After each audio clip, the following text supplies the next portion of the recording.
Muy buenos días, sea bienvenido a Líderes de Opinión, un programa que analiza los problemas sociales llevados hasta las últimas consecuencias. Líderes de Opinión del Grupo FM.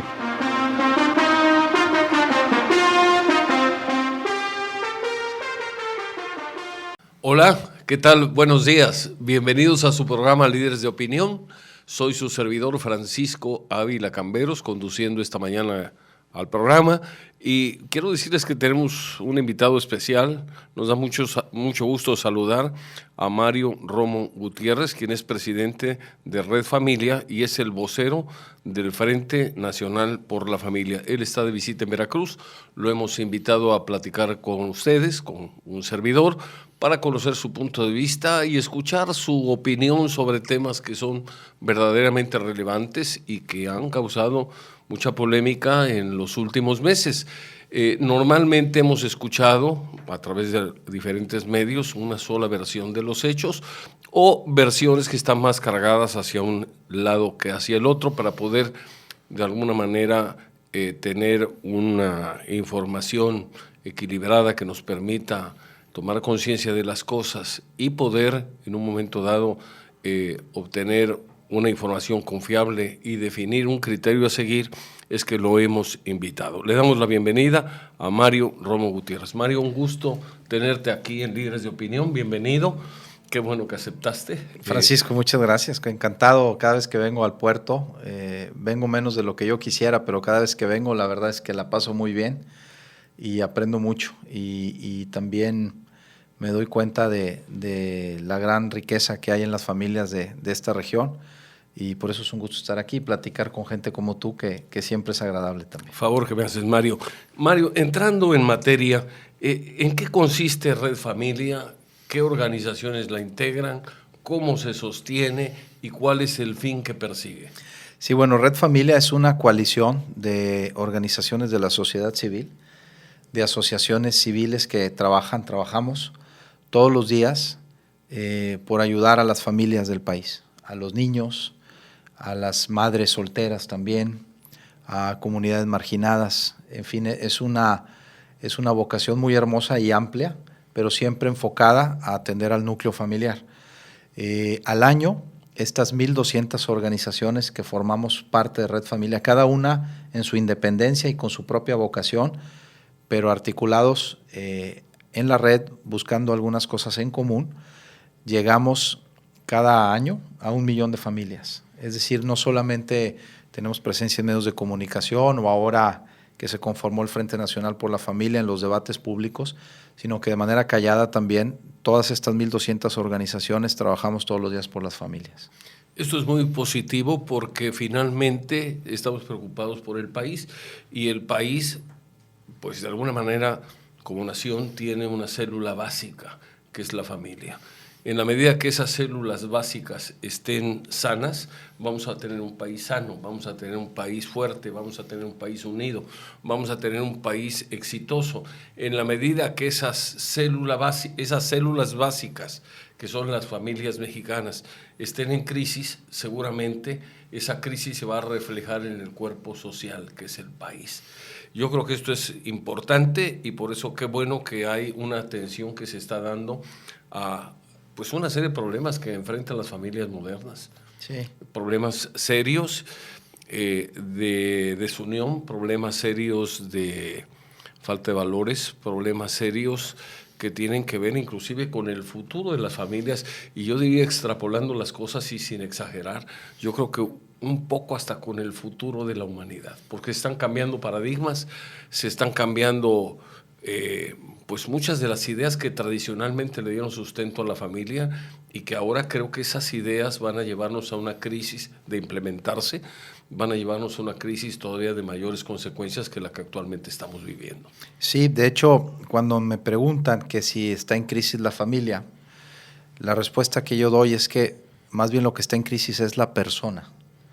Y al final, quien lo padece en primer lugar, pues es la familia. Pero lo que estamos viendo es una cultura que además se promueve de manera permanente, que invita al individualismo, que invita a pensar en sí mismo y no en los demás, Y por eso es que instituciones tan importantes para la civilización de ese tamaño como el matrimonio, pues parecerían a veces difíciles de vivir para las nuevas generaciones, porque justo todo te invita a pensar en ti primero que en los demás, a buscar tu propio beneficio, a poner por encima los sentimientos antes que las convicciones.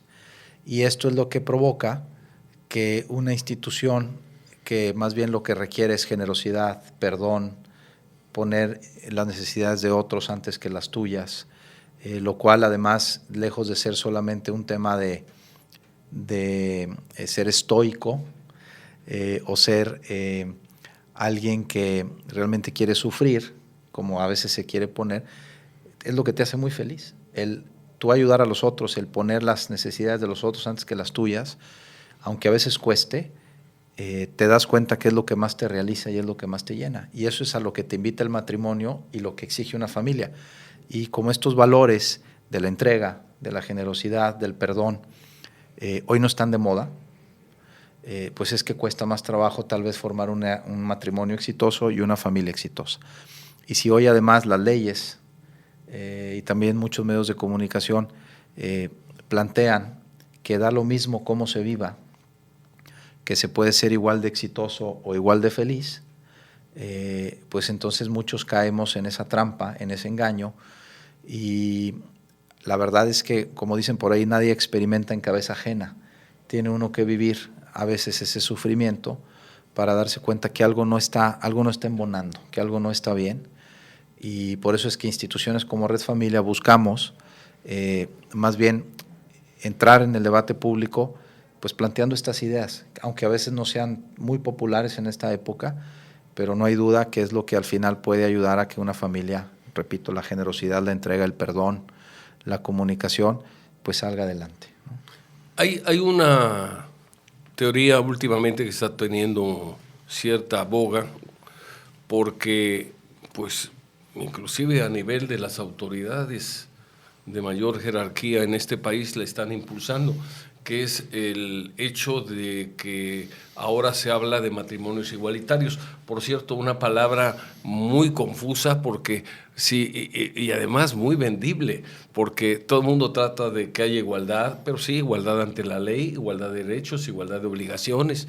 Y alguien pensaría a lo mejor que el matrimonio igualitario es el matrimonio entre un hombre rico y una mujer pobre, vamos a pensar en donde hay nobleza, entre un noble y una plebeya, pero no, matrimonio igualitario ahora le llaman a algo que hasta hace algunos años era una situación totalmente inusual, totalmente, pues yo diría, criticable. La sociedad se escandalizaba cuando escuchaba eso, pero ahora a fuerza de venirlo repitiendo, se ha venido, pues de alguna manera, aceptando como normal algo que en el pasado fue antinatural. Y me refiero al matrimonio igualitario, que pues está causando mucha polémica. ¿Puedes abundar sobre el tema y darnos tu punto de vista? Claro, por supuesto. Efectivamente, la palabra es una palabra equívoca y que tiene una intención detrás. Quienes acuñaron el concepto y lo están promoviendo, lo que quieren es que prácticamente se acabe el debate, porque ¿quién va a estar en contra de la igualdad?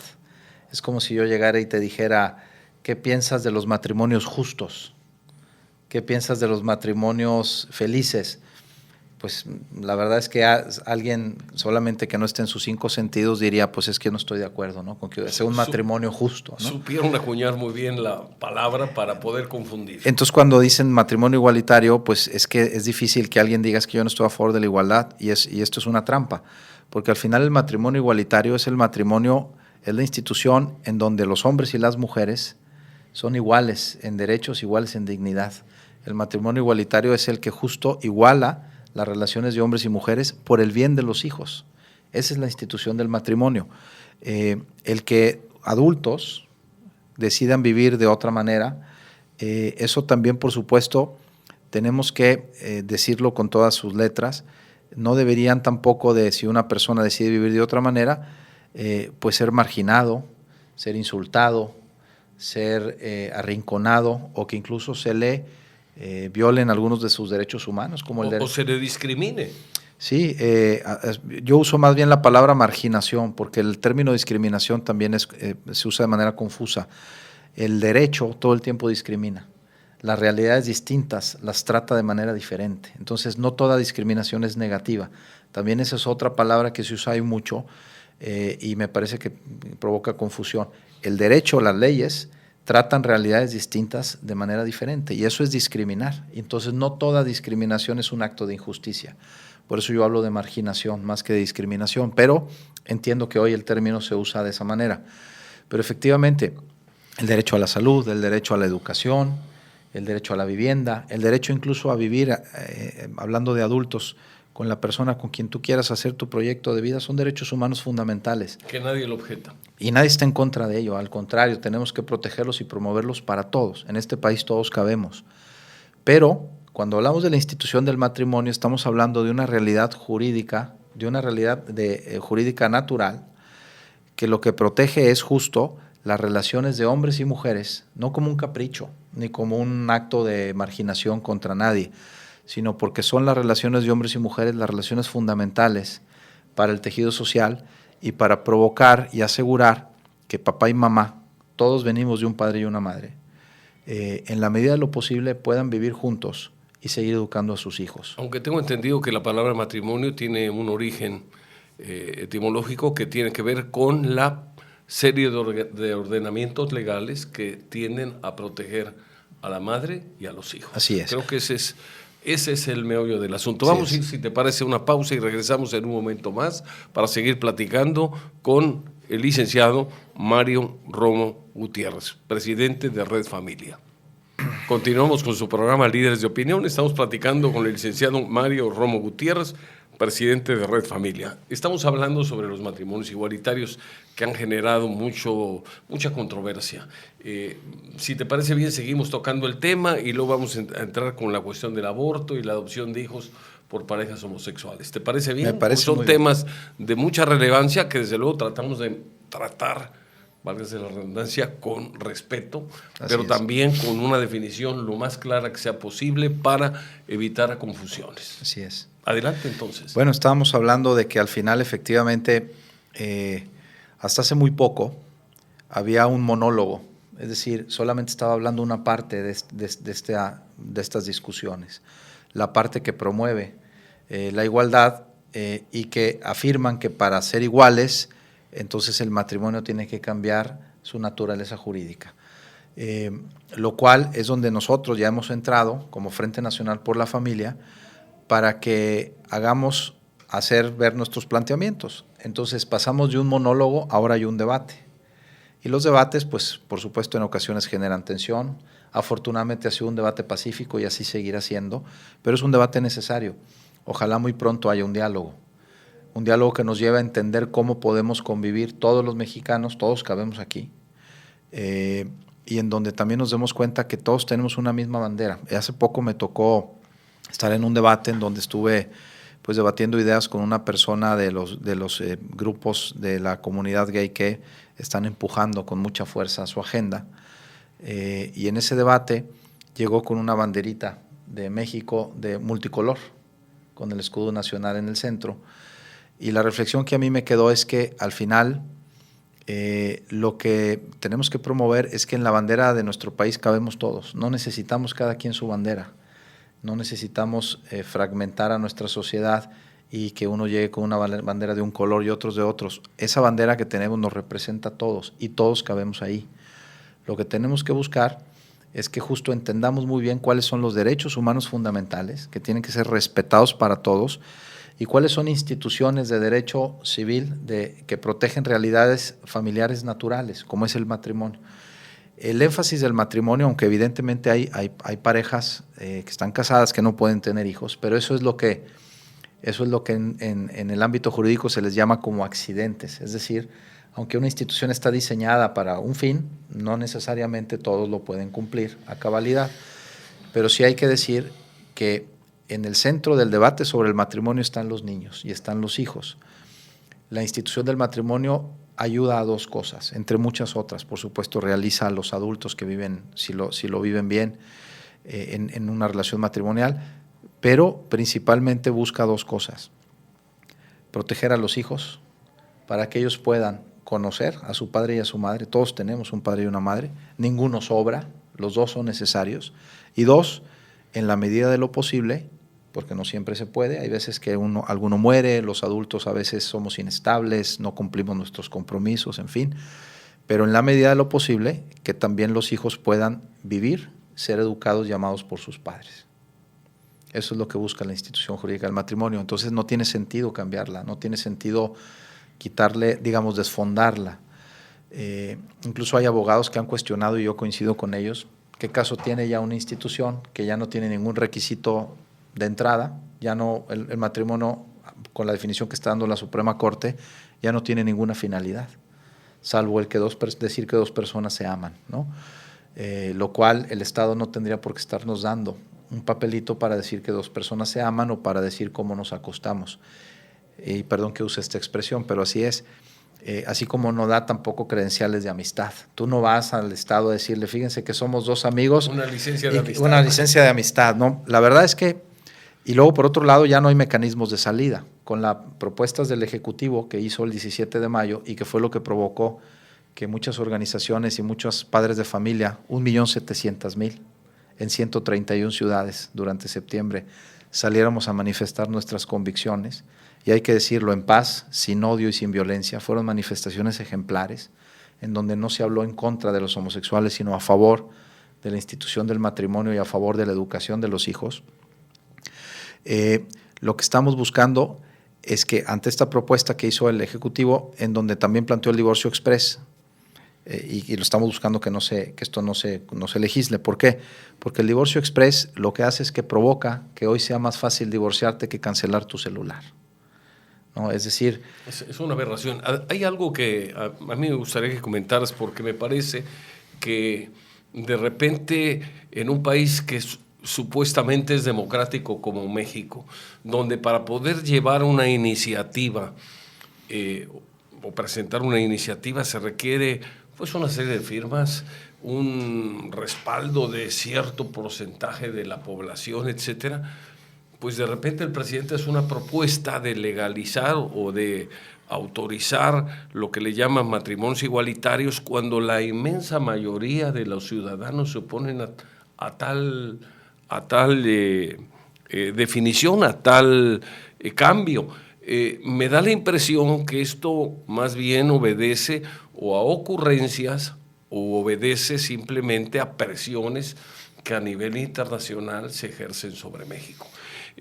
Quisiera tu punto de vista sobre esto, porque es realmente muy triste ver, por ejemplo, que Pedro Ferriz logra 5 millones o 4 millones de firmas para poder hacer que se reduzcan o que se quiten inclusive los diputados plurinominales, y resulta que no sé cuántas firmas habrán podido conseguir para promover los llamados matrimonios igualitarios, pero yo creo que no fueron muchas en relación con el total de la población, si es que alguien consiguió firmas.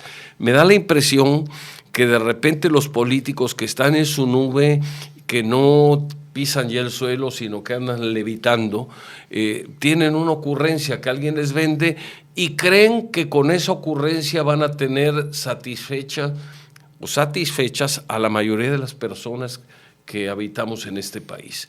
Y esto es algo pues realmente muy grave, porque finalmente en una época difícil de crisis económica, de pérdida de valores, de violencia, si algo necesitamos los mexicanos para poder salir adelante es la unidad, y este tipo de ideas pues de alguna manera generan polémica y, quieras o no, generan división, y un país dividido es un país que ya de entrada está condenado a perder.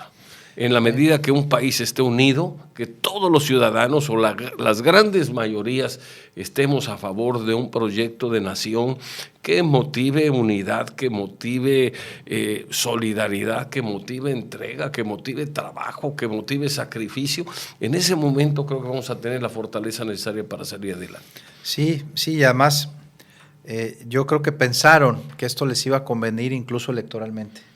Y ya quedó claro por las elecciones de junio pasado, donde hubo elecciones estatales en varios estados del país, y dicho por ellos mismos, por el partido del Ejecutivo, pues que les costó. Esta decisión les costó votos, en unos estados más que en otros, pero hay que decirlo que fue un factor que jugó para que el partido del presidente pues no le fuera bien en estas elecciones. Y me parece que ya están calculando que de seguir por esta ruta, pues tampoco les convendrá en el 18.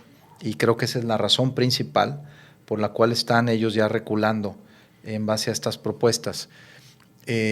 Yo creo que también ellos pensaron que esto tenía un gran consenso social y que al tratar de poner estas medidas iban a generar el aplauso mayoritario. Y la verdad es que la prueba está en que hubo, históricamente como nunca lo había habido, 1.700.000 mexicanos en 131 ciudades diciéndole al gobierno no queremos esto, y piensen en los niños, piensen en el futuro de las familias y respetando los derechos de la comunidad homosexual, no cometan este error. Porque además hay que decir que querían resolver un problema que ya estaba resuelto.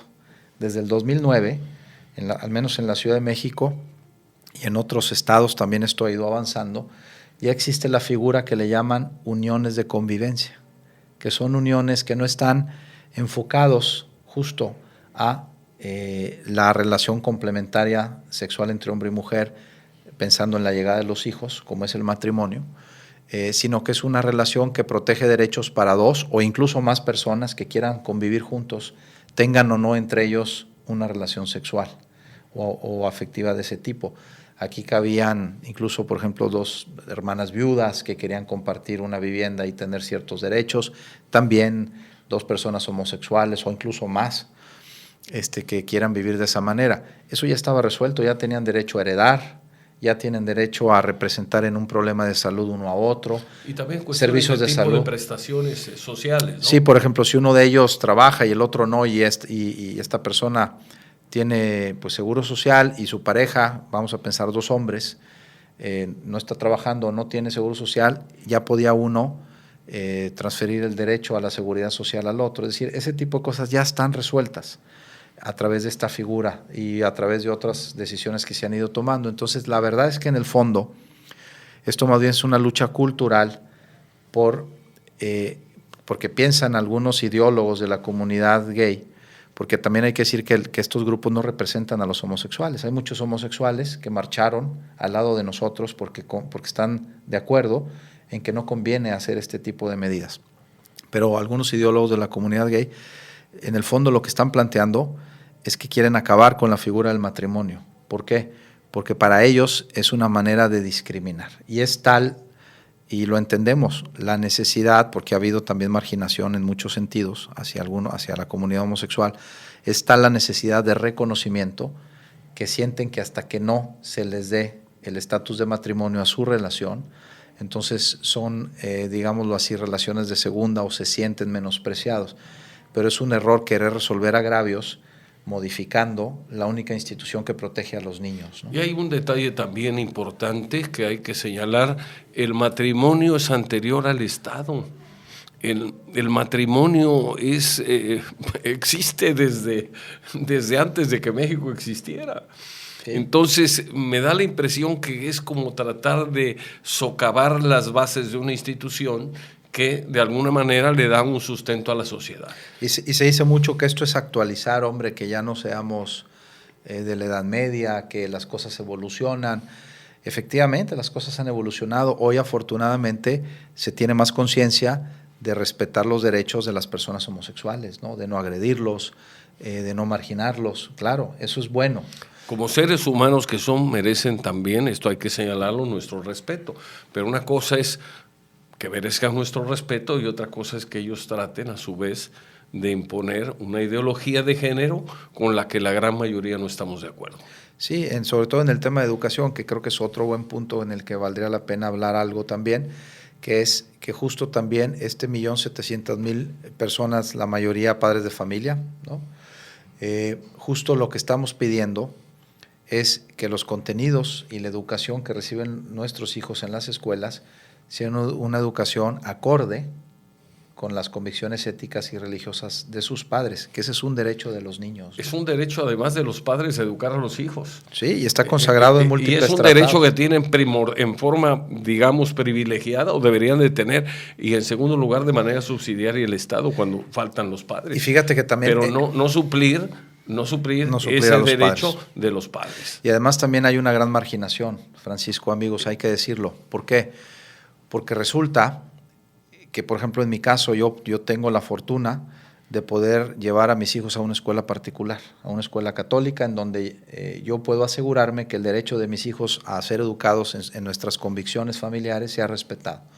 Pero ¿qué pasa con la mayoría, cerca del 97% de las familias de este país, que no pueden acceder a una escuela particular y tienen que, en algunos casos, lo digo de esta manera, conformarse con la educación pública, y que lo único que les ofrece es ideología de género y les dice a sus hijos que pueden ser hombre o mujer y que ellos escojan, que no tiene nada que ver la manera en cómo ellos nacieron, hombre o mujer, y que incluso les enseñen en prácticas también de erotización desde edades muy tempranas y que les hagan ver que lo más importante en la vida son las relaciones sexuales lo más pronto posible, etcétera.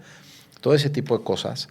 La verdad es que es una marginación porque no pueden tener ellos el derecho a ser educados en las convicciones éticas y religiosas de sus padres. Y esto no puede ser. Imponer una ideología incluso atenta contra el Estado laico. Así como nadie pretende, yo soy católico, que se enseñe la religión católica en las escuelas públicas, tampoco debiéramos permitir que se imponga una ideología como es la ideología de género en los contenidos de los libros. Aquí también, si estamos hablando de avanzada, si estamos hablando de ser progresistas, pues veamos ejemplos de otros países. Por ejemplo, Chile, un país también latinoamericano, en donde ellos manejan un concepto que se llama voucher educativo, en donde los padres de familia, más bien los que no pueden pagar una escuela, el gobierno les da un subsidio para que ellos decidan en qué escuela los quieren meter. Y entonces ellos pueden efectivamente ver opciones y si hay alguna que va más acorde a sus convicciones éticas y religiosas, pues lo pueden inscribir también. Vamos a ir a una pausa, está muy interesante la plática. Vamos a una pausa y regresamos en un momento más para seguir platicando con el licenciado Mario Romo Gutiérrez, quien es presidente de Red Familia. Continuamos con su programa Líderes de Opinión. Seguimos platicando con Mario Romo Gutiérrez, presidente de Red Familia.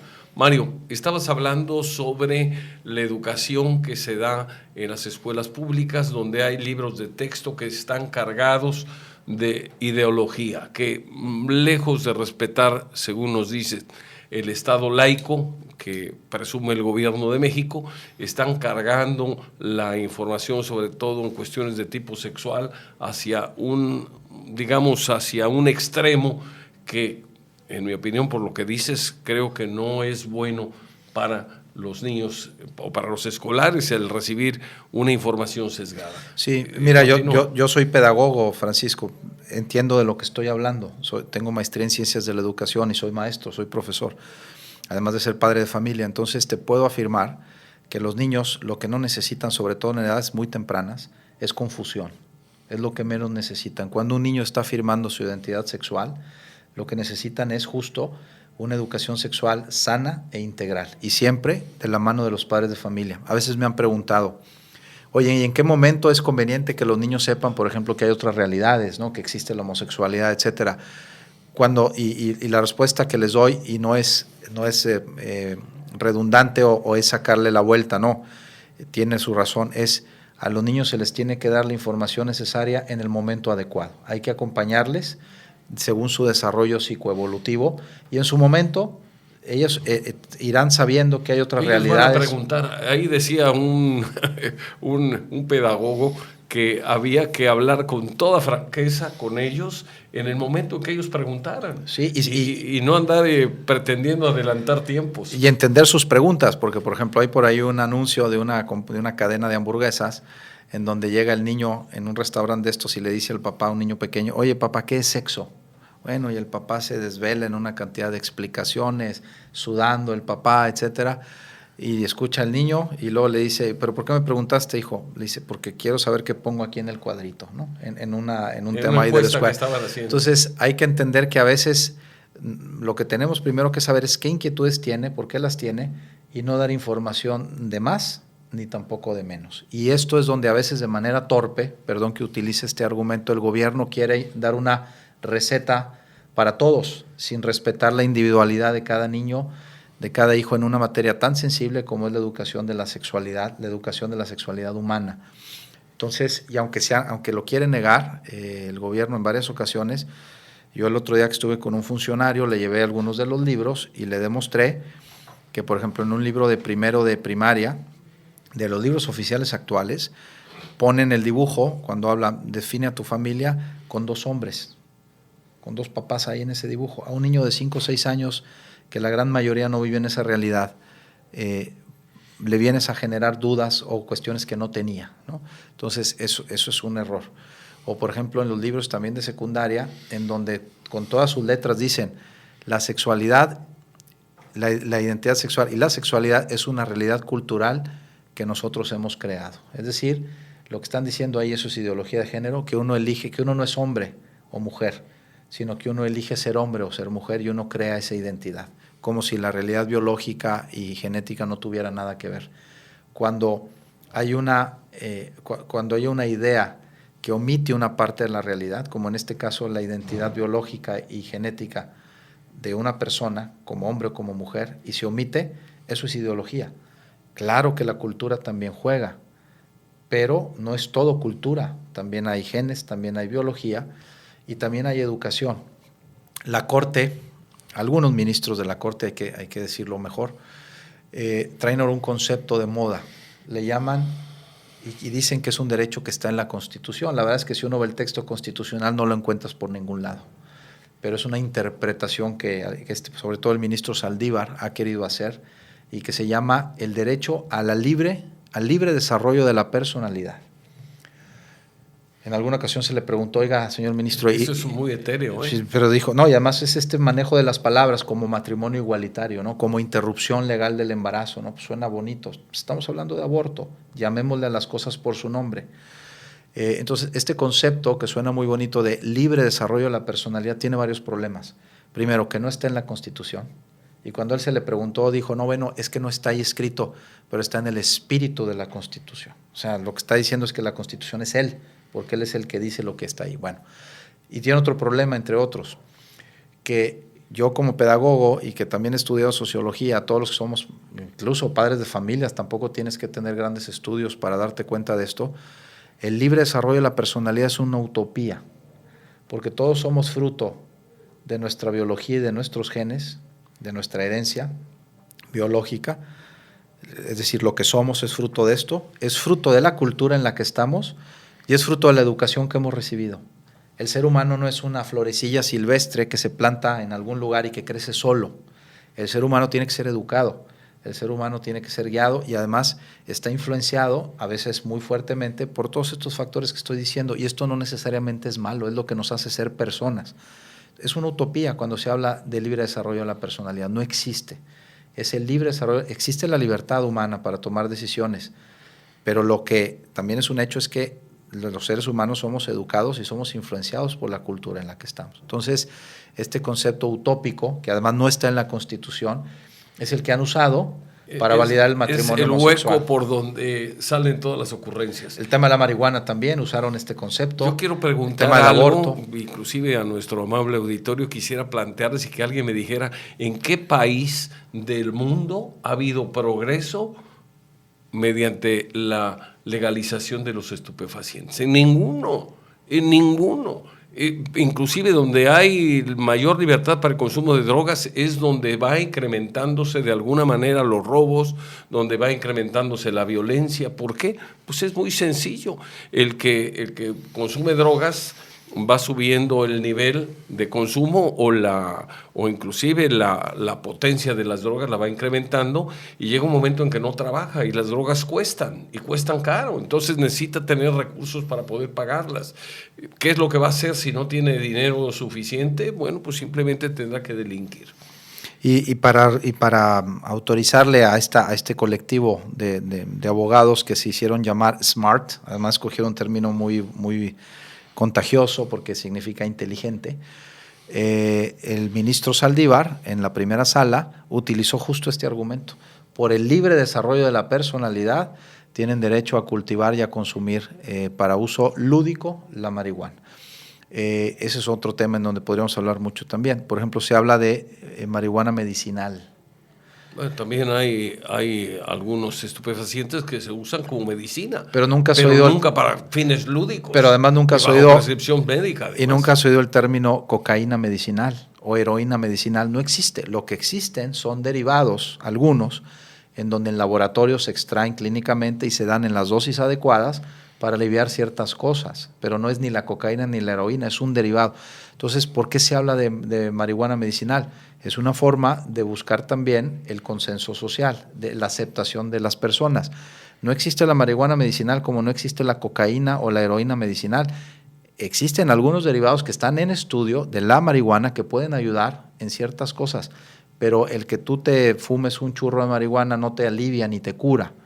Eso es lo que hay que afirmar. Entonces, es este manejo del lenguaje que confunde y que busca generar en la población una opinión pública favorable. Voy a decir algo, a ver si no me critica algún abogado que sepa más del tema, pero tengo la impresión de que el derecho romano no ha cambiado, inclusive sirve de fundamento para muchas de las leyes que hay en los países avanzados. Sin embargo, ahora lo que para la Suprema Corte era malo hace 50 años, para algunos ministros de la Suprema Corte, que por cierto son unas personas que tienen unos sueldos de fábula, hay que decirlo. Y están por 15 años y ganan alrededor de 600,000 pesos mensuales, no hay quien los cuestione. Una barbaridad, una barbaridad. Y además entre ellos se nombran, no son electos por la voluntad popular. Hay un grupo que seguramente es el que, de notables dentro del mismo Poder Judicial, que es el que los nombra. Pero aquí lo interesante es que estas personas no son...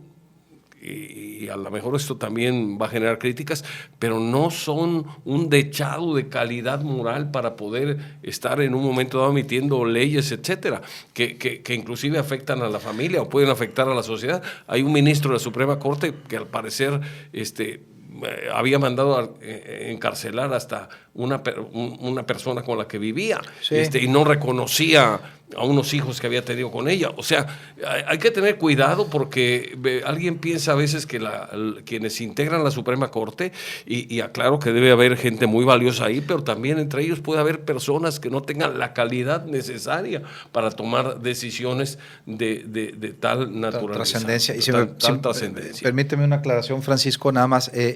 Los ministros son elegidos por propuesta del presidente al Senado, mandan una terna y de ahí se elige. Entonces, es el presidente quien propone y el Senado quien autoriza o quien vota. Pero efectivamente, la Corte también sugiere al presidente para que alguno de los que vienen del Poder Judicial sean propuestos en la terna. Pero lo que hay que decir es que no tienen ningún contrapeso. Una vez que están en la Corte, no hay quien les diga nada, no hay quien los cuestione, no hay quien les exija, y ellos hacen y deshacen y quieren plantearle a todo el país cómo debemos vivir bajo sofismas como este elemento que planteo del libre desarrollo de la personalidad. Y hay que decir otra cosa. Se habla mucho de que la Corte ya dijo, ¿no? Cuando se habla del tema de matrimonio homosexual, es que la Corte ya dijo y no tenemos otra opción. Incluso el señor presidente, cuando hace su propuesta el 17 de mayo, dice que lo hace para adecuar la Constitución a lo que la Corte ha dicho. Es escandaloso, es al revés. Es una ignorancia lo que tiene que hacer la Corte es respetar la Constitución. La Constitución no se adapta a lo que la Corte diga, es al revés. Y el mismo ministro Cosío, hace pocos días, ya lo dijo.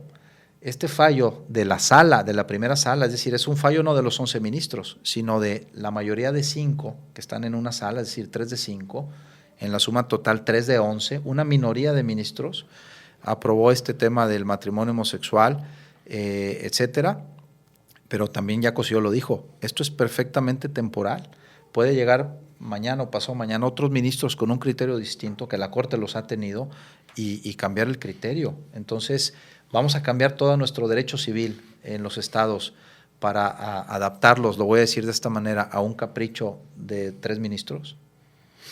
Me cuesta trabajo creerlo, es como si toda la vida hemos sabido que 5 y 5 son 10 y de repente llega alguien y dice, no, 5 y 5 son 55 y cambia radicalmente las cosas. Pero como está esa persona que lo dice en un cargo relevante, con muchos reflectores, dice, no, pues ahora ya hay unas nuevas matemáticas. Hay quien habla de que en la posmodernidad, que es esta época que estamos viviendo hoy, es decir, más allá de la modernidad, esta época cultural de grandes cambios, el filósofo René Descartes, ¿no? Este francés que en su momento dijo pienso, luego existo, estaría hoy escandalizado porque tal vez lo que marca nuestra época es ya no es el pienso, luego existo, sino el siento, luego existo. Es decir, se ha dejado a la razón ya de lado y ahora es principalmente los sentimientos o las ocurrencias y el placer. O las ocurrencias. Vamos a ir a una pausa y regresamos. En un momento más estaremos con Mario Romo Gutiérrez, presidente de Red Familia. Continuamos con su programa Líderes de Opinión. Platicamos esta mañana con Mario Romo Gutiérrez, presidente de Red Familia. Mario, un tema que es también pues, muy complejo y que ha levantado pues, mucho polvo es el relacionado con la cuestión del aborto. Hay quienes dicen que el aborto es un derecho de la madre a decidir sobre su cuerpo, hay quienes dicen, bueno, que la madre decida sobre su cuerpo, si decide hacerse una liposucción, una cirugía estética, lo que sea es su cuerpo, pero el cuerpo de la criatura que tiene en su seno no es de ella, es una criatura independiente con, digamos, algunas necesidades que tiene para poder, digamos, desarrollarse en el seno materno, pero finalmente es un ser vivo distinto. Y esto ha generado pues, mucha controversia porque de alguna manera esto ha sentado, esa discusión ha sentado las bases para una discusión entre quienes están a favor del aborto y entre quienes están en contra del aborto. ¿Cuál es la opinión de Red Familia sobre el tema? Sí, bueno, de hecho ustedes aquí en Veracruz están en medio de un debate porque se acaba de aprobar la reforma constitucional para proteger la vida desde la concepción, desde la fecundación, y la Comisión Nacional de Derechos Humanos acaba de interponer una acción de inconstitucionalidad diciendo que esta reforma que hicieron los veracruzanos en su libre derecho y su autonomía, pues atenta contra la Constitución Federal. Eso es lo que dice la Comisión Nacional de Derechos Humanos. Es decir, se está olvidando de proteger a los no nacidos y va a llegar esto a la Corte. Ya sabemos… ¿Eso es la Comisión de Derechos Humanos la que está promoviendo? Sí, es la que propuso esta acción de inconstitucionalidad y ya está en la Corte el caso. Y entonces ya sabemos lo que van a acabar diciendo, que por el libre desarrollo de la personalidad, la mujer tiene derecho al aborto. Lo que hay que decir es que el aborto, incluso en la Ciudad de México, sigue siendo un delito. El aborto no puede ser un derecho, no puede pasar algo de ser un delito a un derecho. En todo caso, el delito del aborto, en muchos códigos civiles, penales, incluso federal o de cualquier estado, en la mayoría o en todos prácticamente, tienen causales de no punibilidad, es decir, dada la problemática y la situación que hay alrededor, en donde a veces la mujer, y lo digo en verdad, sabiendo el peso de estas palabras, también a veces es una parte víctima de esto, es decir, a veces está en una posición de tal crisis porque la familia la presionó o la abandona, porque también el padre le exige o huye, etcétera, etcétera, o está en una desesperación que a veces pues recurre de manera desesperada a quitarle la vida a su hijo. Y por esas razones es que no tiene pena de cárcel, porque se presume que, digamos, ella vivió tal sufrimiento que ya pagó su pena. Es como, por ejemplo, el homicidio imprudencial, cuando tú vas en tu coche y tienes un accidente y muere alguien que iba contigo en el coche. Ahí nadie puede decir que no hubo alguien que murió. Alguien murió y alguien fue corresponsable. El asunto es que hay atenuantes por lo cual esta persona no termina en la cárcel. Así se trata el aborto. El aborto, hay que decirlo con todas sus letras, siempre es un delito, es una tragedia para la mujer que aborta, por supuesto para el niño que perdió la vida y para la familia. Y por estas razones muchas veces no entran en la cárcel. Pero no puede ser un derecho, porque al final es un sinsentido. ¿Cómo puedes hablar de un derecho cuando al final lo que hiciste, contrario al término que usan de interrupción legal, pues no le interrumpiste para luego retomar? lo que hiciste fue eliminar a un ser humano. Entonces, nosotros no queremos que las mujeres que abortan estén en la cárcel. Nos parece que ya pagaron la pena al perder a su hijo, porque en el fondo del corazón es algo que llevan ahí siempre y hay que ayudarles. Hay instituciones en Red Familia, una se llama IRMA, que hace un trabajo maravilloso para ayudar a las mujeres que abortaron a retomar su vida y a superar este dolor y este sufrimiento. Mujeres de 40 o 50 años de edad o incluso mayores que tuvieron un aborto hace muchos años y siguen cargando esta pena. Y lo que se les dice es que es algo sencillo, que es un derecho, que no pasa nada. Les ofrecen esto. Eso es lo que dice Eso es lo que dice el gobierno, por ejemplo, el Distrito Federal, y las abandonan, las dejan solas. Hay que decir que los únicos que estamos realmente del lado de la mujer, incluso la que abortó, primero la mujer embarazada para que no aborte, y luego incluso las que ya abortaron, ha sido la sociedad civil y somos nosotros. Hay una cosa que yo quisiera comentar, un tema que ahorita estaba yo reflexionando sobre él. La Comisión de Derechos Humanos muchas veces tiene la pila puesta al revés. Hay un conflicto y protegen a los delincuentes, al menos esa es la impresión que da. Y entonces, en el otro extremo, en lugar de proteger la vida humana desde su concepción, promueven una acción de inconstitucionalidad para legalizar el aborto. Como que es un contrasentido. Yo he escuchado declaraciones inclusive de mandos militares, que son declaraciones públicas, donde dice, da la impresión de que la Comisión de Derechos Humanos, cada vez que tenemos un enfrentamiento con delincuentes, nos cuestiona, nos presiona, nos exhibe, y resulta que en lugar de apoyarnos porque estamos combatiendo el delito, pues simplemente nos está, digamos, casi enjuiciando y emitiendo una serie de recomendaciones porque en un enfrentamiento murieron delincuentes y resulta que lo que estamos haciendo es proteger a la comunidad. Y hubo un enfrentamiento armado en el cual lamentablemente hubo pérdidas de vida de los delincuentes. Dice, pero bueno, nos sentimos solos. Y ahora con esta ocurrencia de la Comisión Nacional de Derechos Humanos, pues me da la impresión que están un poco despistados. Y la verdad es que el gobierno tendría que tener audacia, tendría que tener imaginación para que a las mujeres no se les ofrezca solamente como una salida, una falsa salida del aborto.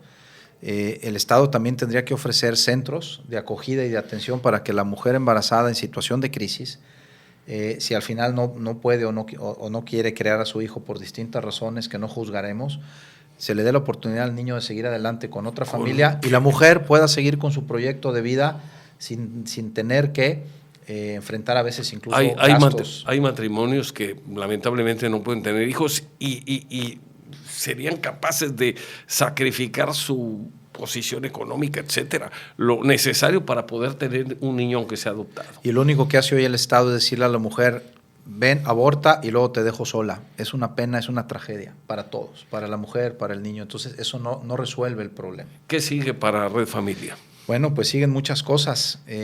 Seguir trabajando para sumar más instituciones a nivel nacional, seguir ayudando a más familias, a más familias de ese 1 millón anual que hoy ya atendemos.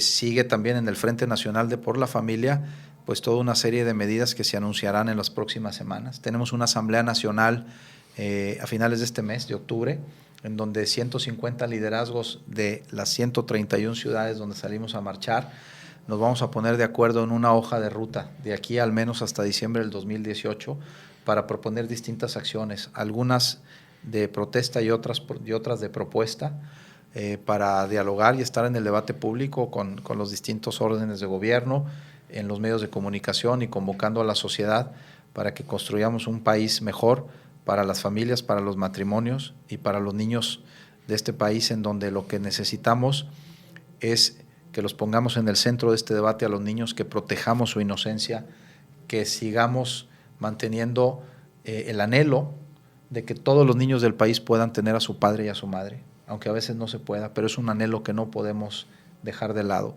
Ninguno sobra, no está de más ni el papá ni la mamá, los dos son necesarios en la vida de un niño, y aunque a veces esto no se pueda dar, como ya lo dijimos en el caso de pues de esta tercera parte de las madres solteras del país o mujeres que encabezan una familia que merecen todo nuestro apoyo y todo nuestro respeto, pero no por ello permitir que el gobierno haga política pública para que cada vez haya más niños sin padre.